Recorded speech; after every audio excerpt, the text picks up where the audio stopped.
Which do you prefer? Walls or ditches? I'm going to have a look at the two and see which one I prefer.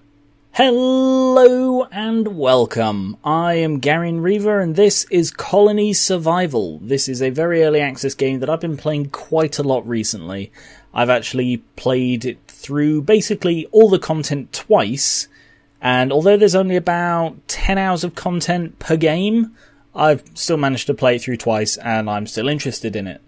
It's like Minecraft, as you could probably tell by the sort of appearance of it, but it's like a Minecraft mod where they couldn't decide how to implement it and decided to make their own game for it. The point of it is to create a colony where you have colonists, like this guy here, who do all of the work for you. They grow and harvest the crops, they turn it into bread for food, you get a mine, you have people smelting the ores and everything like that. And it's all about creating as large a colony as you can. But you have to protect it. It's called Colony Survival because every night all the colonists go to bed and the zombies attack. And they attack in increasing numbers depending on how many colonists you have. You must defend yourself against them, and as far as I can tell, there are two basic ways you can do this. You can erect giant walls, or you can dig deep ditches. You see, they can neither climb nor jump, and can only go up 1 block high spaces. So if you have a ditch which is 2 blocks deep, they cannot get across it. And then all you need to do is provide a choke point like this, where your archers can pick off the zombies approaching. And each one has its advantages and disadvantages. Personally, I think I prefer the ditch method, but I'm going to go through the pros and cons and let me know what you think. I like ditches because they allow a freedom of movement that walls just don't.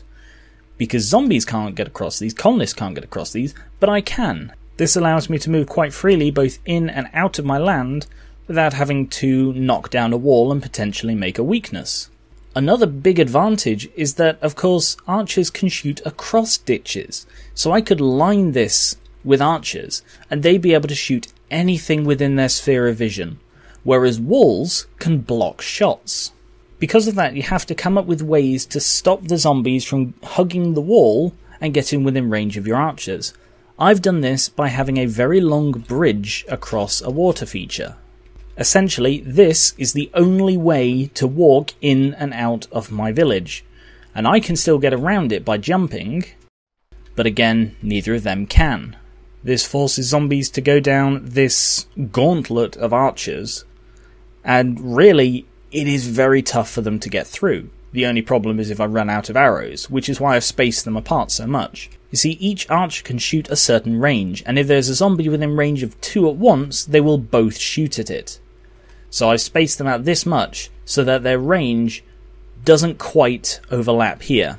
Logically, this way they should filter down here, and they'll keep getting picked off as they go through without having too much overlap. The downside of this method is because there is only the one entrance, all of the zombies will flood to it and then flood right down the middle. And if the zombies cross to the choke point out of range, which these ones might be, then the archers cannot whittle down their numbers. Here the archer on the gate is picking them off there, and then they'll come here and cross all the way down there. But once the horde reaches there, it's going to be archers on the bridge that are going to save them. And I am running out of arrows. I've gone through almost 200 arrows tonight and I only have 50 colonists.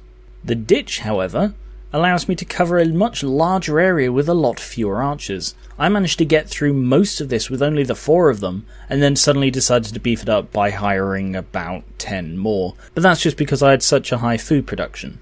Even though there was still the same choke point, same width choke point, the fact that they could shoot across the gaps without having to wait for them to reach the corner meant that I just had a lot longer to shoot the same number of zombies. And because the horde isn't reaching the archers as a concentrated bunch, it allowed a lot more efficient use of arrows. This sort of open plan wouldn't work if there were walls here, because the archer on there would not be able to draw line of sight to the zombies coming along the wall. You'd have to have more posted along here, or archers on little spikes out here where they could eliminate the blind spots. And to be honest, I kinda like the look of the ditches. It creates a segmented look, allows you to separate these things, and as I said earlier, allows you a nice movement between the areas.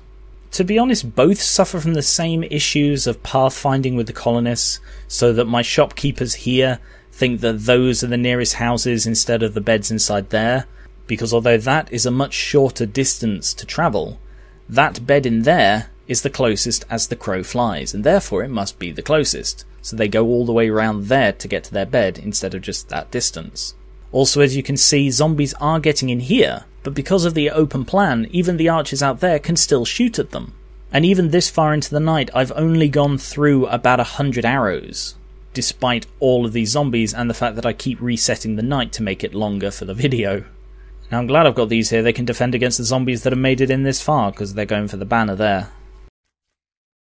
And then when night ends, they all suddenly die. While the long drawbridge and the walls can be quite stylish, and they do allow me to segment it inside like this, I don't know, I think I prefer the open plan look. Maybe because there aren't that many different blocks you can use at this point in colony survival, so it will always look a certain way. Whereas if you have no walls at all, if you have ditches instead, it's just as secure. But there are sort of less blocks that you know you will have to see, like these wooden walls I have. Not to mention it's much easier for me to get stranded outside there and have to frantically block jump or rip down a wall and potentially expose the colony to a weakness. The real unforeseen consequence is what happens when the game gets patched. When the game becomes more difficult, when they add more enemies, perhaps ones that can climb walls or jump one block wide ditches. This game is very early access, so they can very easily add something that will make all of these defences completely obsolete. Maybe if they add something that can jump a ditch or scale or break a wall, I might need to return to this and then see which one still stands up after the patch. So which do you prefer? I have my walled one here with the weird sort of upside down pyramid thing, and my windmill, my giant windmill that took absolutely bloody ages to make. And I have my little Cherry Grove estate here, with housing for the miners and fields both in and outside of the ditches. The other thing worth noting is how quickly you can erect the defences. It was a lot quicker to dig the ditches than it was to build the walls. And similarly, it's a lot easier to fill in the ditches than it would be to break down the walls should I want to expand or remove the boundaries. In both cases, I've left the original boundaries, as you can see here with the ditch, and here with the walls. To me, it makes this castle a lot more modular, so I can very easily add 4 more crop fields, or another industrial district, and so on. By comparison, the boundaries for this are a lot less defined. Here I've just cut it off as close as I can to this mine going down, whereas the other one has a purely vertical shaft. But it does also allow me to add extra bits, so if I wanted to build another row of houses, I could very easily do that without having to take down a wall and build a new one around it. Overall, they do have their pros and cons. I still think I prefer the ditch one simply because it's different. I've never seen someone build defences like this. And, for example, it wouldn't work in Minecraft because of the spiders and the skeleton archers. But if there were just the zombies, it would work a treat. You see, the thing to remember in colony survival that differs it from Minecraft is if you remove every way you can actually get to the flag, it enters siege mode, and all of the colonists will then eat 6 times as much food until the way is open again. This is what stops you from just sealing it off from the zombies at night. So tell me, which one do you prefer? Ditches or walls? Be sure to have your say in the comments section and let me know if you liked this video. I can do a bit more colony survival content if you would like. And I will catch you later!